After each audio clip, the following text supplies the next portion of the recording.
Halo, di video ini saya akan menjelaskan pembahasan soal latihan dari TOEFL exercise skill 8 sampai 11. Seperti biasa, kita akan dipertemukan dengan satu potongan paragraf, gitu ya. Ini kita langsung seperti biasa ke soalnya. Ini untuk soal yang pertama adalah CBT ya, tidak akan kita bahas. Kita langsung ke nomor kedua. Di sini terdapat soal the word multipurpose in line 3 is closest in meaning to, gitu ya. Kalau tadi saya membacakan word by word, tapi ketika melakukan atau dalam tesnya, gitu ya, kita tidak perlu membaca seperti itu. Untuk tipe pertanyaan word meaning seperti ini, gitu. Jadi makna dari satu kata kita bisa langsung melihat katanya biasanya gitu ya, kalau tidak di dalam tanda petik seperti ini, biasanya juga bisa dalam underline atau bold, lalu nanti disertakan juga baris di mana kata tersebut bisa ditemukan dalam soal, dalam bacaan gitu ya. Kalau tidak berupa informasinya tidak berupa garis, biasanya juga bisa berupa bold, underline, atau italicnya itu di kata tersebut gitu ya, dicetak bold, underline, atau italic di dalam bacaannya sehingga memudahkan untuk kita temukan. Nah, jadi ketika membaca soal seperti ini sebenarnya kita cukup melihat tanda yang ada dalam tanda petik atau dicetak bold, underline, atau italic, lalu juga kita juga bisa fokus ke lokasi gitu ya, petunjuk di mana kata ini bisa ditemukan dalam teks. Kalau di sini berupa kata line, tapi bisa juga misalkan berupa paragraf. Jadi kita langsung saja ke baris paragraf atau kita scanning untuk mencari kata yang dicetak tebal, miring, ataupun bergaris bawah. Kalau begitu kita langsung ke soalnya, langsung saja kita ke baris 3. Ini baris yang diawali oleh kata stimulant. Ya, lalu kata multipurpose ini berada di kalimat kedua dalam baris ini. Other cultures have recognized the multipurpose benefit of this aromatic fruit. Jadi kata multipurpose di sini kelompok katanya adalah adjektif karena dia memberi keterangan terhadap kata benefit yang merupakan noun. Jadi multipurpose. The multipurpose benefit adalah noun phrase. The-nya adalah artikel, multipurpose-nya adjektif, benefits-nya adalah noun. Gitu. Jadi kita mencari biasanya gitu ya karena kan ya, walaupun yang ditanyakan kata yang digunakan dalam soal adalah kata meaning, tetapi meaning di sini in English to English gitu ya, tidak dalam English to Indonesia atau sebaliknya. Jadi sebenarnya kata meaning di sini bisa sama artinya dengan sinonim persamaan kata dari kata multipurpose gitu, karena maknanya dari kata bahasa Inggris ke bahasa Inggris lagi gitu. Jadi kata multipurpose adjektif maknanya yang mana gitu ya, itu clue pertama. Jadi kita mencari kata multipurpose, sinonim kata multipurpose yang posisinya dalam opsi juga berupa adjektif. Kalau kata health ini bukan. Health itu noun, adjektifnya healthy. Health itu kesehatan, healthy itu sehat gitu ya. Lalu singular ini betul adjektif. Oke, kita simpan. Lalu recognize ini juga betul past participle ya. Jadi noun yang diberi ed lalu posisinya dari noun berubah menjadi adjektif karena diberi kata ed, itu tadi namanya past participle. Lalu kalau yang di varied atau varied ya bacanya, tergantung pronunciation yang mana, ini juga sama adjektif gitu. Jadi karena sama-sama past participle. Lalu berarti gitu ya, yang tadi sudah kita eliminasi adalah opsi A. Kita masih punya B, C, dan D. Di mana di antara ketiga opsi ini yang merupakan adjektif. Kalau singular itu satu. Ini berlawanan dengan kata multi. Multi itu lebih dari satu, gitu ya. Jadi multi-purpose, multimedia, apalagi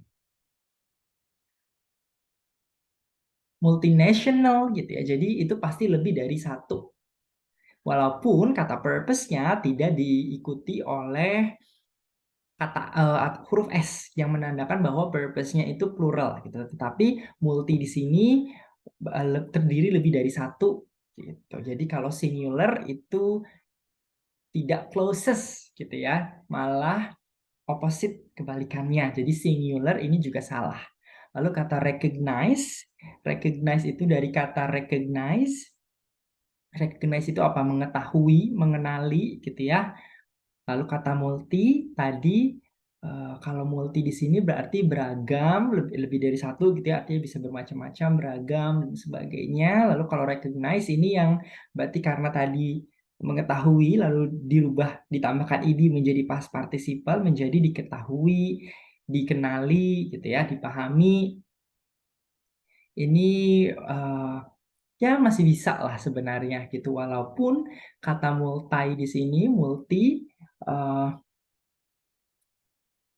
belum tentu gitu ya semua orang bisa memahami kata multi, misalkan multinational company, perusahaan yang bergerak yang berada multinasional gitu, jadi berada di beberapa atau lebih dari satu negara. Nah ini tidak mesti semua negara di mana perusahaan ini berada itu orang-orang tahu gitu ya. Jadi what is that recognize uh, does not mean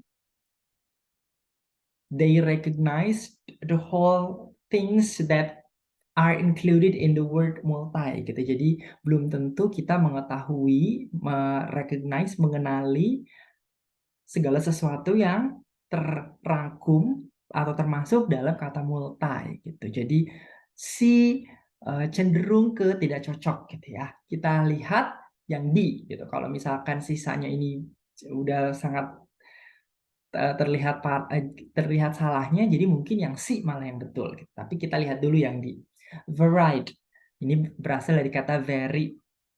Vary itu ini ya verb, maknanya beragam, bermacam-macam. Nah ini yang paling cocok gitu ya untuk soal nomor 2. Jadi kata multi-purpose itu sama seperti kata varied atau varied, tergantung teman-teman bacanya seperti apa gitu. Jadi kata lainnya itu various, variety. Ya, kalau variety noun, various masih sama-sama adjective gitu. Jadi kata multi-purpose sinonimnya adalah kata varied. Sehingga jawaban untuk nomor 2 adalah opsi D. Kita lihat soal nomor ketiga, ini masih sama ya tipe soalnya. Which of the following is closest in meaning to the word season in line 4? Di tipe pertanyaannya sama, kita bisa langsung saja. Sebenarnya keywordnya itu kita bisa lihat kata closest, lalu kata yang dalam tanda petiknya, lalu indikator atau petunjuk lokasi kata tersebut dalam bacaan. Kita langsung melihat 3 kata itu saja tanpa perlu membaca pertanyaan secara full, kita sudah itu sudah menjadi bekal yang cukup untuk menjawab pertanyaan sebenarnya. Jadi kita lihat ke uh, pertanyaan ya, ke bacaan. Tadi adalah line atau baris keempat. Barisnya diawali oleh kata benefit. Ini terdapat di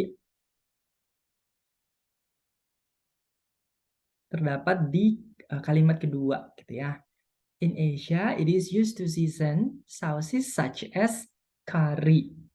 In Middle Eastern, bla bla bla gitu ya. In Asia, it is used to season. Jadi ini dari sini, in Asia itu adalah adverb of place gitu ya. Lalu it is used, it-nya adalah subject, is used-nya adalah verb yang menunjukkan bahwa ini adalah kalimat pasif. Lalu to season, ini seasonnya bukan noun ya, tetapi walaupun sebenarnya bisa gitu kata to mengawali kata noun, tetapi dalam bacaan ini to season merupakan to infinitive. Jadi seasonnya di sini bukan season musim, tetapi season apa gitu ya. To season sauces such as curry. Terutama, nah ini clue selanjutnya gitu ya untuk mengetahui bahwa to season di sini adalah to infinitive dan bukan preposition yang diikuti noun gitu ya ke musim gitu. Kita bisa lihat dari kata setelahnya yaitu sausis yang di sini baru noun. Gitu. Jadi biasanya noun diikuti oleh to infinitive kalau kata kerjanya adalah kata kerja kedua. Jadi sausisnya, nounnya di sini adalah objeknya gitu. Kita lihat berarti tadi adalah clauses yang ditanyakan, berarti ini sama sinonim. Pertanyaannya mencari sinonim dari kata season. Tadi seasonnya adalah to infinitive. To infinitive itu kata kerja gitu ya. Walaupun bisa juga sih sebagai noun, baik itu subjek ataupun objek, tetapi di sini adalah uh, verb, gitu, verb kedua. Lalu di sini kita lihat ada pertama kata divide. Kalau kata divide harusnya kita tahu ya, karena ini seperti ada dalam basic math gitu. Kalau teman-teman ada yang fansnya Ed Sheeran itu 4 albumnya terdiri dari lambang-lambang basic math, matematika dasar. Jadi pertama tambah, kurang, bagi, kali gitu. Nah, kata divide ini adalah dibagi gitu ya. Lalu apakah ini bisa untuk menggantikan kata season? Tidak ya. Jadi cukup mudah. To season, it is used, digunakan untuk membagi saus gitu ya. Tidak cocok gitu. Digunakan untuk in Asia it is used to, gitu. Tidak cocok. Lalu, tapi kalau misalkan teman-teman masih ragu gitu ya, kita bisa lihat it-nya ini merujuk kemana. Tetapi memang nantinya eh, akan menghabiskan banyak waktu sih gitu. Tetapi kalau memang untuk memastikan teman-teman ragu, ini it-nya merujuk ke kata this aromatic fruit. Itu karena dari kalimat sebelumnya itu hampir semuanya menggunakan plural noun. Jadi kata cultures, benefit itu plural semua. Dalam kalimat ini hanya fruit. Jadi this aromatic fruit, noun phrase ini yang singular. Jadi apa tadi? This aromatic fruit. Jadi buah beraroma ini digunakan untuk bla bla bla saus seperti kari. Jadi buah biasanya digunakan untuk apa? Dalam kari gitu. Kalau forecast ini juga salah gitu ya. Forecast itu seperti mirip dengan broadcast, misalkan weather forecast, ramalan cuaca gitu ya. Jadi memang ini menyerempetkan ke makna kata season yang tadi artinya bisa juga musim. Lalu untuk yang C, spice, ini spice itu eh, biasanya orang Indonesia cukup terkecoh gitu ya. Spice itu biasanya diidentikan dengan cabai pedas karena mungkin lebih familiar dengan kata spicy gitu. Padahal spice di sini adalah rempah-rempah, jadi bumbu-bumbu gitu ya. Jadi spice di sini adalah rempah-rempah atau bumbu gitu. Dan kata ini juga bukan hanya noun gitu ya. Tadi kalau rempah-rempah, bumbu itu kan noun ya, tapi bisa juga sebenarnya sebagai verb. Jadi kata ini memang yang paling cocok. Jadi ter, ketika digantikan gitu ya kata seasonnya menjadi in Asia it is used to spice sauces such as curry gitu. Jadi yang cocok adalah yang spice. Di Asia buah beraroma ini digunakan untuk membumbui saus-sausan seperti kari. Itu kalau yang di ini pure time limit memberikan batasan waktu ini jelas salah gitu ya walaupun memang musim itu terbatas Kalau di Indonesia ya 6 bulan sekali, di negara subtropis sampai negara yang 4 musim gitu ya, ada 1 tahun ada 4, masing-masing 3 bulan gitu. Jadi atau mungkin di sini maksudnya musim seperti tren gitu ya, atau musim seperti musim buah-buahan. Tetapi ini bukan ke situ maksudnya, karena kalau misalkan to put a time limit sausis uh, such as curry itu tidak cocok sama sekali. Harusnya kalaupun mau seperti itu biasanya put a time limit on sausis. Jadi harus ada prepositionnya dulu. Kalau kata seasonnya mau digantikan opsi yang di ini. Tapi kalau yang opsi yang C ini bisa langsung gitu. Jadi yang tepat adalah yang opsi C. Kita lihat soal kelima, ini keempat dan lima sama-sama CBT ya. Jadi akan saya skip. Kita lanjut ke bacaan kedua. Ini juga kita langsung ke nomor kedua ya. Karena nomor satunya adalah CBT. Ini tipe pertanyaannya masih sama. Mencari sinonim untuk kata unnatural di baris yang ditemukan di baris kedua. Barisnya itu diawali oleh kata an elephant can perish from a number of unnatural causes. E.g., it can be killed by hunters. Jadi kata unnatural di dalam bacaan itu sinonimnya apa?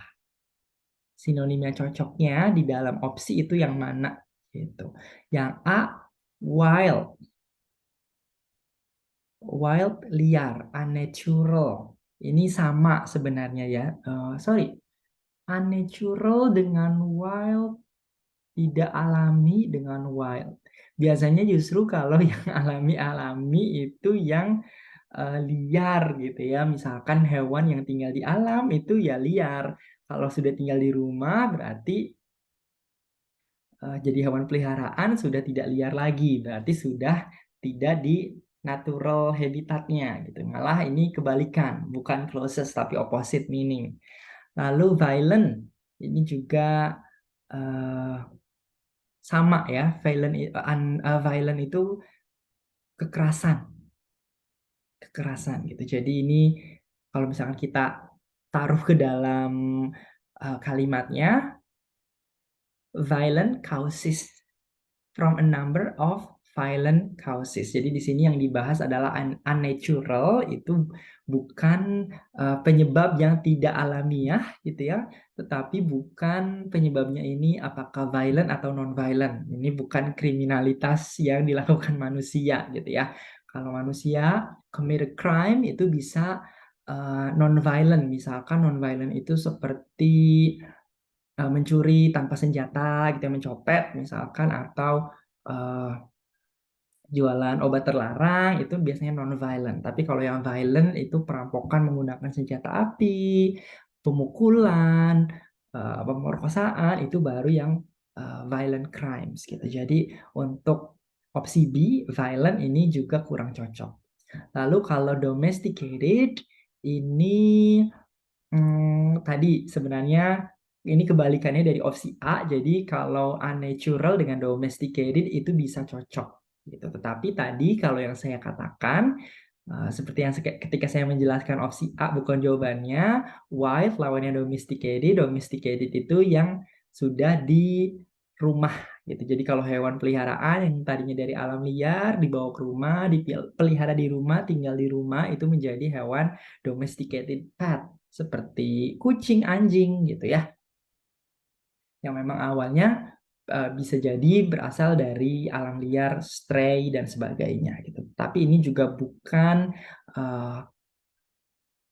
sinonim yang tepat untuk kata unnatural dalam uh, teks ini gitu, karena unnaturalnya adalah causes, jadi penyebab yang tidak alami. Kita lihat opsi yang terakhir ya, opsi D, abnormal, ini yang paling tepat gitu. Jadi kita lihat misalkan untuk memastikannya, kita lihat kalimat sebelumnya. The lifespan of an elephant that dies from natural causes is about 65 years. Jadi gajah umurnya itu gitu ya, yang meninggal dengan penyebab alami itu berusia sekitar 65 tahun. Dan lalu kalimat berikutnya tentu saja gajah gitu ya bisa meninggal dari beberapa penyebab yang tidak alami gitu. Lalu EG ini artinya adalah for example, contohnya it can be killed by hunters, bisa dibunuh oleh pemburu dan seterusnya gitu. Jadi abnormal di sini yang paling cocok untuk kata atau untuk opsi unnatural gitu, untuk menggantikan kata unnatural. Kita lihat ke nomor 9. Which of the following could be used to replace the word survives in line 6? Ini di awal, karena baris 5 itu di baris akhir kalimat pertama, berarti baris 6-nya adalah baris pertama di paragraf kedua. If, however, an elephant survives these disasters, it falls prey to old age in its mid-60s. Survives dalam kalimat ini maknanya yang mana? Nah, ini sebenarnya sama saja gitu. Could be used to replace dengan kata there is close in meaning atau is closest in meaning to, itu sebenarnya sama saja maknanya. Jadi tidak perlu berpikir keras. Ini masih sama walaupun bentuk pertanyaannya berbeda. Biasanya kalau yang menanyakan antonim menggunakan kata opposite gitu. Lalu untuk nomor 9 ini jawabannya yang A, kita lihat rises to. If however an elephant rises to these disasters, ini tidak ya. Survives itu kan ini kata yang cukup banyak digunakan, pasti kebanyakan dari kita sudah familiar gitu ya. Survives artinya bertahan. Rises to itu lebih ke bangkit. Misalkan ketika kita tertimpa sebuah bencana, lalu kita bangkit dari bencana tersebut, dari kondisi karena biasanya kan kalau kita ditimpa bencana, kondisinya akan terpuruk gitu. Lalu kita bangkit dari kondisi terpuruk tersebut, itu rises to biasanya. Jadi bukan kata yang cocok untuk menggantikan. Kalau yang di succumbs to, ini succumbs itu seperti give up kalau nggak salah ya. Let me check my dictionary to make sure. Succumb. Ya, jadi lebih ke mengalah ya, mengalah, putus asa gitu. Itu sama pasrah gitu ya. Kalau yang denies this disaster ini mirip mungkin ya dengan kata survives, artinya kalau denies menolak, tapi mungkin lebih cocok sebenarnya menghindari gitu, daripada kata denies. Lalu yang 9, yang opsi D maksud saya, lives through ini yang paling cocok. Kenapa? Karena survive itu kan bertahan, melewati gitu ya. If however an elephant survives, akan tetapi kalau seekor gajah melewati bencana-bencana ini, ketika melewati bencana artinya dia bertahan hidup gitu ya, selamat dari bencana-bencana tersebut, artinya hidup, lives through. Jadi yang cocok untuk menggantikan kata survive adalah kata lives through. Berikutnya, line 11. In line 8, malnutrition is used to describe a condition related to, ini juga sama sebenarnya ya, variasi bentuk pertanyaan dari yang jawabannya dibutuhkan sinonim gitu. Tapi kalau dalam soal ini dibuat seolah-olah menanyakan definisi. Jadi definisi dari malnutrition itu terkait kondisi yang seperti apa. Kita lihat ini ada di baris 8 kata malnutrition. Baris yang diawali huruf last. Last set of teeth is gone. The elephant dies from malnutrition because it is unable to obtain adequate nourishment. Jadi nanti ini masih tentang penyebab matinya gajah gitu ya. Kalau yang A ini tidak gitu ya. Jadi kalau good health penyebab matinya gajah ya tidak. Kalau gajahnya punya kesehatan yang baik berarti harusnya dia tidak meninggal gitu ya, bertahan hidup. Lalu illness ini tidak cocok kalau kata illness, walaupun mungkin illness bisa menyebabkan kematian, tetapi tidak cocok dengan penjelasan dari baris tersebut. Terutamanya setelah kata because it is unable to obtain adequate nourishment. Jadi tidak mampu mencukupi kebutuhan nutrisi. Ya walaupun mungkin kalau orang sakit nutrisinya tidak terpenuhi, tapi biasanya tidak terpenuhinya karena misalkan mulutnya pahit, malas makan dan sebagainya. Tetapi this is not tidak direct definition from malnutrition gitu. Seperti saya penjelaskan dalam minggu-minggu sebelumnya itu harus ada penghubungnya dulu untuk sampai ke sana. Jadi this is not the synonym, illness is not the synonym for malnutrition. Kalau yang C ini yang menurut saya yang betul, poor eating karena tadi uh, unable to obtain adequate nourishment. Jadi nutrisi tidak memperoleh nutrisi itu dari apa sih biasanya ya dari makan gitu kan. Nah, karena uh, tidak bisa mencukupi nutrisi dari makannya ini nanti menimbulkan kondisi yaitu malnutrition. Jadi sebenarnya mungkin malnutrition ini bisa dikatakan sebagai illness, penyakit juga gitu ya kategorinya, tetapi kalau hanya dikatakan sebagai illness ini too broad, terlalu luas gitu. Jadi ini malnutrition lebih cocok sebagai poor eating, jadi makannya yang jelek. Lalu kalau dental problems ini tidak, walaupun dalam klausa sebelumnya di baris ini gitu ya. When this last set of teeth is gone, ketika uh,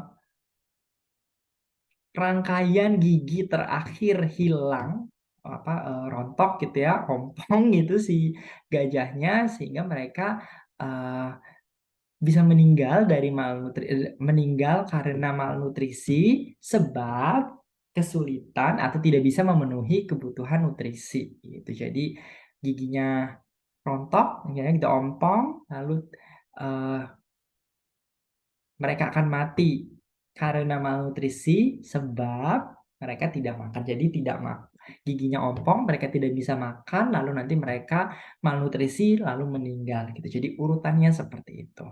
Kalau kita urutkan dari baris ini, dari informasi dalam baris ini. Jadi untuk nomor 11 yang paling tepat adalah poor eating gitu ya. Jadi juga ini harusnya kita bisa uh, menebak juga biasanya kata mal itu maknanya negatif, artinya bisa tidak gitu ya atau kebalikan dari kata yang mengikutinya. Misalkan malpraktik.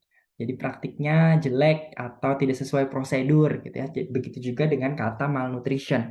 Nutrition, nutrisi itu seharusnya kan hal yang baik diberi imbuhan prefix ya, imbuhan awal mal menjadi negatif seperti itu. Kalau dental problems tidak, walaupun tadi di klausa sebelumnya dinyatakan giginya ompong, rontok gitu. Tetapi ini penyebab malnutrition, tetapi ini bukan definisi dari malnutrition. Gitu. Definisi dari malnutrition adalah poor eating gitu. Lalu kita lanjut ke nomor 13. The word shade in line 10 is closest in meaning to. Ini sama ya, mencari sinonim. Kata shade di baris 10. Ini biasanya teksnya itu diberi tanda per 5 baris Karena ini teks baris ke-10 dalam soal, jadi kita cukup mudah menemukan. Terlebih lagi barisnya diawali oleh kata shade itu sendiri. Tapi kita bisa baca dari awal kalimat. Berarti dari baris 9 gitu ya. In old age, elephants tend to search out a final home where there is shade for comfort from the sun and soft vegetation for cushioning. Jadi di usia tuanya gitu ya, gajah cenderung mencari rumah terakhir di mana ada shade for comfort untuk kenyamanan dari matahari gitu ya, and soft vegetation. Vegetationnya di sini bukan sayuran gitu ya, tetapi tumbuhan yang uh, tumbuh di tanah gitu ya, seperti rumput, uh, ya tumbuhan-tumbuhan berjenis seperti rumput gitu ya, yang spread out on a land, jadi yang tersebar di satu uh, daratan tertentu gitu ya. Jadi mereka mencari daratan yang ditumbuhi vegetasi atau rumputan yang lembut for cushioning, untuk uh, bantalan gitu. Jadi ketika mereka si gajah-gajah ini berbaring gitu ya, mereka tidak ada penghalang antara kulit mereka dengan tanah gitu. Dan si soft vegetation atau vegetasi yang lembut ini memberikan atau berfungsi seperti bantal, seperti karpet bagi kulit mereka gitu. Jadi ya, tapi yang ditanyakan adalah kata shade. Shade di sini, ini mungkin kalau cewek-cewek lebih familiar gitu ya, ada kata cushion. Eh, apa tuh bedak-bedak, bedak-bedak yang pakai sponge itu ya, cushion, eh, Laneige dan sebagainya. Lalu shade itu warnanya gitu, warna si cushionnya ada yang putih, agak coklat, coklat sekali, kuning langsat dan sebagainya, itu disebutnya shade gitu. Tetapi bukan itu makna yang dibutuhkan dalam menjawab soal ini gitu. Kita lihat ke opsinya. Opsi yang pertama adalah color. Ini tadi seperti penjelasan saya, kalau kita anak-anak cewek mencari cushion eh, yang cocok dengan warna kulit, dengan kulit mereka, yang mencari cushionnya sesuai colornya. Jadi shade sama dengan color, tapi ini bukan yang dibutuhkan. Lalu heat ini juga bukan ya. Panas justru dia kan for comfort from the sun. Jadi justru untuk berlindung dari matahari. Matahari kan panas gitu. Jadi bukan, malah shade itu artinya heat. Lalu kalau yang diminish light, ini yang betul gitu. Jadi shade itu artinya bisa juga bayangan. Artinya ketika ada bayangan, kalau misalkan ada apa ya, suatu area terbuka, lalu ada payung, lalu kita mau cari area di lapangan tersebut yang tidak seterik area lainnya, ya kita berada di bawah bayang-bayang si payung tersebut gitu. Jadi diminish light shade itu bisa artinya juga sama seperti shadow gitu sebenarnya. Jadi mengurangi cahaya matahari yang tentu saja membawa heat, panas. Jadi untuk yang cocok untuk opsi yang nomor 13 adalah yang C. Kalau yang a front porch itu artinya adalah teras depan. Iya sih, teras depan rumah biasanya masih agak adem, tapi ini the paragraph is talking about, the text talks about elephant. Elephant doesn't live in a house gitu, in a home. Jadi tidak mungkin mereka beristirahat di teras depan.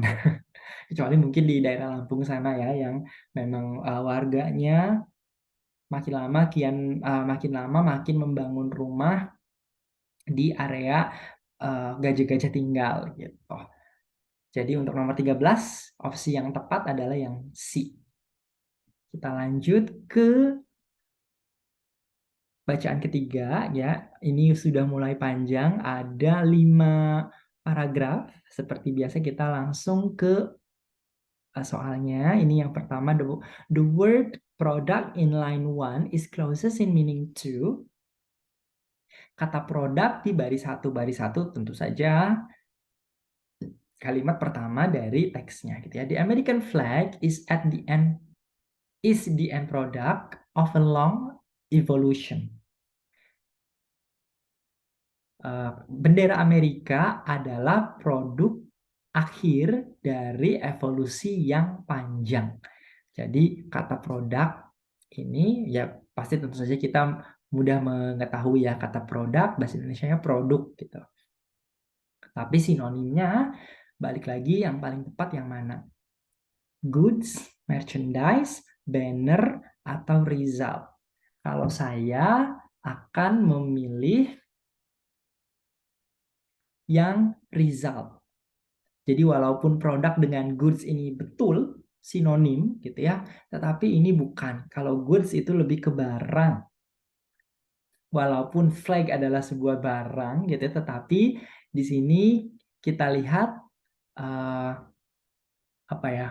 Komplement atau keterangan tambahan yang ada dalam kalimat ini of a long evolution. Jadi bisa dari evolusi yang panjang. Evolusi yang panjang itu berarti gitu ya, mungkin selama evolusi itu ada mungkin kalau kita sebutnya sekarang prototype gitu ya, prototype bendera-bendera yang sebelum bendera yang terakhir ini yang kita kenal, Star Spangled Banner gitu ya. Ada bendera jenis-jenis prototype yang lain gitu yang berbeda dari yang kita ketahui sekarang. Jadi kalau yang goods ini salah ya, lalu merchandise juga tidak betul, salah ya artinya. Merchandise biasanya untuk sama seperti oleh-oleh, kenang-kenangan gitu. Kalau misalkan teman-teman ke Kopma itu ada merchandise yang ke UGM-an, misalkan kaos UGM, stiker, gantungan kunci dan sebagainya. Nah itu bisa disebut merchandise. Tapi bendera walaupun bisa gitu ya bendera jadi merchandise, jadi oleh-oleh, souvenir, tapi the actual flag sebagai simbol negara itu bukan merchandise gitu ya. Lalu kalau banner memang bendera dari kain yang memiliki panjang kali lebar tertentu, tetapi dia bukan banner. Kalau banner kan memuat informasi untuk promosi, untuk knowledge dan sebagainya, tetapi kalau flag kan lebih ke simbol gitu ya. Jadi yang banner juga keliru. Yang tepat adalah result. Jadi hasil. Untuk mengetesnya kita taruh kata result dalam kalimat nomor satu ini. The American flag is the end result of a long revolution. Bendera Amerika adalah hasil akhir dari evolusi yang panjang. Jadi untuk nomor 14 yang tepat adalah yang D. Lalu nomor 16, the word ironic in line 6 could most easily be replaced by, jadi kata ironic itu sama ya, ini variasi pertanyaan sinonim jawabannya gitu, di baris ke-6. Baris ke-6, tentu saja ini baris 5, diawali oleh kata number, berarti baris di bawahnya itulah baris 6 yang diawali oleh kata Andrew. It could be considered rather ironic that the symbols of British rule were included on the American flag in that the American colonies were fighting for independence from the British. Jadi kata ironik itu bisa digantikan atau sinonimnya kata yang mana dari opsi-opsi ini. Yang pertama kata still like, bukan ya, mungkin ini opsi ini dimunculkan karena dari kata iron, besi gitu ya. Jadi opsinya juga menggunakan kata still. si apa sinonimnya dari iron, tapi ini bukan gitu ya. Lalu kata normal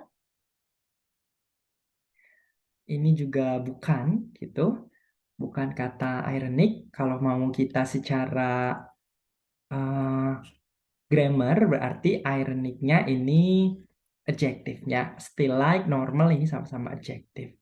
Lalu unexpected ini just ironic sama dengan unexpected gitu. Jadi tidak diduga, tidak diharapkan. Itu artinya sama dengan ironic, ironis gitu ya. Ironis tidak diharapkan. Jadi unexpected itu artinya tidak diinginkan juga bisa gitu ya. Tidak diharapkan. Sesuatu yang tidak diharapkan ya bisa jadi atau kemungkinan besar adalah sesuatu yang tidak diinginkan. Kalau nasionalistik ini justru uh, bukan gitu ya. Nasionalistik adalah orang-orang yang nasionalis gitu kata sifatnya. Jadi untuk nomor 16 sinonim dari kata ironic adalah unexpected. Lalu kita lanjut ke nomor 18. In line 12, the word seamstress is used to describe someone who baris 12. Baris yang diawali kata Philadelphia seamstress who was famous for her clever needlework. Kita baca kalimat sebelumnya agar lengkap pemahamannya gitu ya. According to legend, this first flag with stars was sewn by Betsy Ross, a Philadelphia seamstress who was famous for her clever needlework. Jadi seamstress itu sinonimnya apa? Di dalam kalimat ini sebenarnya sudah ada seamstress who was famous for, yang terkenal karena her clever needlework. Karya jarumnya artinya jahit. Kalau menjahit kan pakai jarum ya, medianya yang cerdik atau pandai. Jadi dari opsi yang ada kita bisa pilih gitu ya berdasarkan pemahaman atau informasi dalam teks tersebut. Works at home ini bukan ya, bekerja di rumah. Seamstress ada juga yang bekerja di factory, ada yang bekerja di butik, ada yang bekerja di uh, what is another name of boutique? I forgot. What is another name of boutique? Let me find. Uh, let me find it on dictionary.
Atelier. Atelier gitu ya, itu workshopnya biasanya untuk para desainer ya, termasuk juga seamstress penjahit. Lalu yang di sus ini yang betul gitu ya, jadi seamstress itu penjahit is a part of high society. Ini walaupun hasil karya dari seamstress digunakan oleh orang-orang kelas atas gitu ya, orang-orang elit, tetapi belum tentu bahwa ini adalah makna dari kata tersebut. Atau bukan makna, bahwa penjahit merupakan bagian. Justru mereka bekerja untuk orang-orang kelas atas. Jadi yang sih tidak tepat. Lalu practice medicine ini juga tidak tepat gitu ya. Jadi seamstress adalah seseorang yang menjahit. Nomor 18 jawaban yang tepat adalah B. Lalu nomor 21, ini pertanyaannya adalah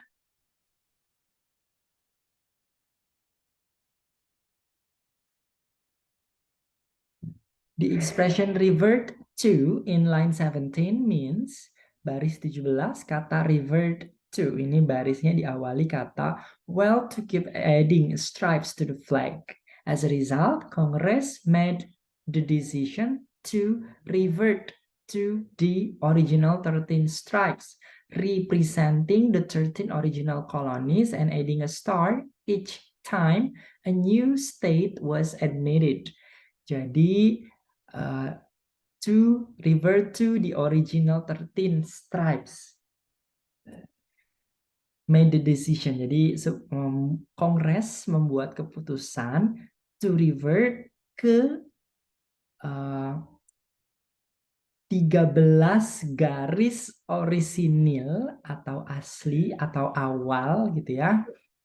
Jadi kata revert ini sama seperti return. Jadi revert sama-sama dengan return. Kalau teman-teman modifikasi kata revert, bisa juga nanti menjadi reverse. Kalau di mobil huruf R gitu ya di apa? Di handle-nya berarti kan mundur. Nah, ini sama seperti kata revert to. Balik lagi. Kalau add to ini tidak, add to ini menggantikan kata adding a star gitu ya. Jadi bukan menggantikan kata revert. Rejoice over, walaupun ada kata ri-nya, jadi biasanya kata ri itu mengembalikan, seperti kata refund ya, itu mengembalikan uang misalkan. Kalau kata rejoice, ini bukan ya, rejoice itu sama seperti appreciate gitu ya, ikut senang dan sebagainya. Kalau forget about, tidak gitu ya. Jadi nomor 21 jawaban yang tepat adalah return.